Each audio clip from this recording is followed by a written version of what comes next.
અમદાવાદના જમાલપુરમાંથી નશીલી કફ સિરપનો જથ્થો ઝડપાયો છે। ઝોન 3 સ્ક્વોડના પીએસઆઈને બાતમી મળી હતી કે જમાલપુરમાં મોચીપુરમાં રહેતો એક બુટલેગર દારૂની ડિલિવરી આપવા માટે જઈ રહ્યો છે।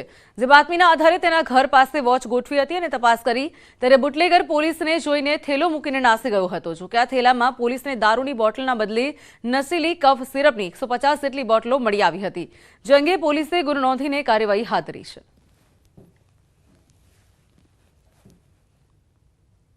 જેતપુરના પોરબંદર રાજકોટ નેશનલ હાઈવે પાસે એક બોલેરો ભાદર કેનાલમાં ખાબક્યો છે। જેતપુર બાયપાસ બળદેવની આ ધાર પાસે પિકઅપ બોલેરો ધસમસથી ભાદરમાં ખાબકી છે, ત્યારે અકસ્માત સર્જાયો છે। સદનસીબે અકસ્માતમાં બોલેરો ચાલકનો ચમત્કારિક બચાવ થયો, તો કેનાલમાં ખાબકેલ આ બોલેરોને ક્રેનની મદદથી બહાર કાઢવામાં આવ્યું છે। અકસ્માતના કારણે લોકોના ટોળા ઘટના સ્થળે દોડી આવ્યા હતા।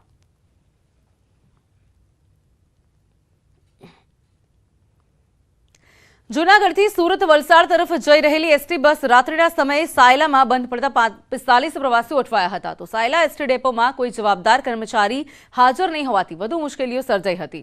ત્યારબાદ મુસાફરોએ લીંબડી ડેપોનો સંપર્ક સાધ્યો, પણ ત્યાંથી પણ કોઈ યોગ્ય ઉત્તર ન મળતા મુસાફરોમાં ભારે રોષ જોવા મળ્યો। ઠંડીની સિઝનમાં વૃદ્ધો, બાળકો અને મહિલાઓ સહિતના મુસાફરો કલાકો સુધી રઝળી પડ્યા હતા। સાયલામાં કરોડોના ખર્ચે નવું બસ સ્ટેન્ડ તો બન્યું છે, પરંતુ કોઈ કર્મચારી નિયમિત ફરજ પર હાજર નથી જોવા મળી રહ્યા અને બસોના સ્ટોપ હોવા છતાં પણ બસ સ્ટેન્ડમાં બસો નથી આવતી, તો અન્ય બસોના ડ્રાઈવર કંડક્ટરો પણ મુસાફરોને સુવિધા આપવાના બદલે રોષ જમાવતા હોવાનો મુસાફરો આક્ષેપ કરી રહ્યા છે।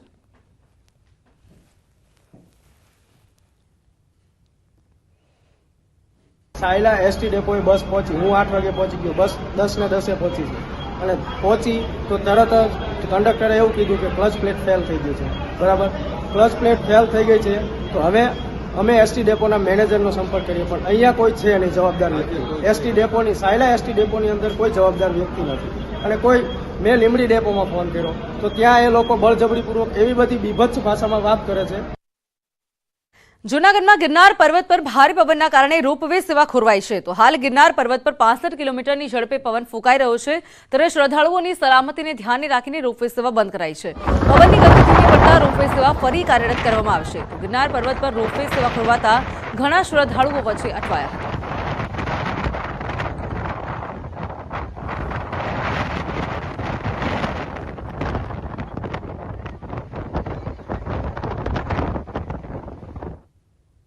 તુર્કી સિરિયામાં 7.9ની તીવ્રતાનો ભૂકંપ, 100થી વધુ લોકોના મોત થયા છે, 800થી વધુ લોકો ઘાયલ થયા, ત્યારે ભીષણ ભૂકંપથી મોટી જાનહાનિના અહેવાલ પણ દર્શાઈ રહ્યા છે। ભૂકંપથી ઘણી ઇમારતો જમીનદોસ્ત થઈ ગઈ છે, ગેસ પાઇપલાઇન ફાટી છે, ઇમારતો તૂટી ગઈ છે। ભૂકંપ બાદ ઇટલીમાં સુનામીનો એલર્ટ છે, ત્યારે તુર્કીમાં ગાજિયા ટેમ્પ પાસે ભૂકંપ આવ્યો હતો, જે સાથે સિરિયામાં પણ ભૂકંપનો આંચકો અનુભવાયો હતો, તો તુર્કીમાં શક્તિશાળી ભૂકંપના કારણે 35 ઇમારતો તૂટી ગઈ છે, તો હાલમાં તૂટેલી ઇમારતોની નીચે દબાયેલા લોકો માટે રાહત બચાવ કામગીરી ચાલુ કરી છે।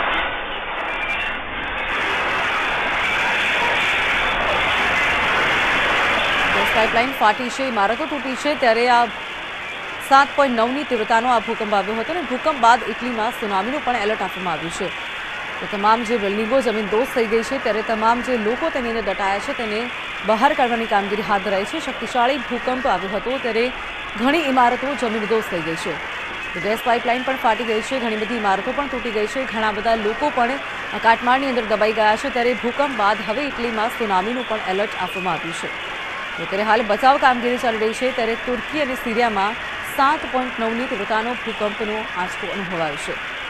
7.9ની તીવ્રતાનો ભૂકંપ આવતા તમામ લોકો જે છે ઘરની બહાર દોડી આવી રહ્યા છે, સાથે જે પણ લોકો ઇમારતમાં દટાઈ ગયા છે, ઇમારતો તૂટી છે, ત્યારે ભૂકંપ થતાં તમામ લોકોને બહાર કાઢવાની કામગીરી હાથ ધરાઈ છે।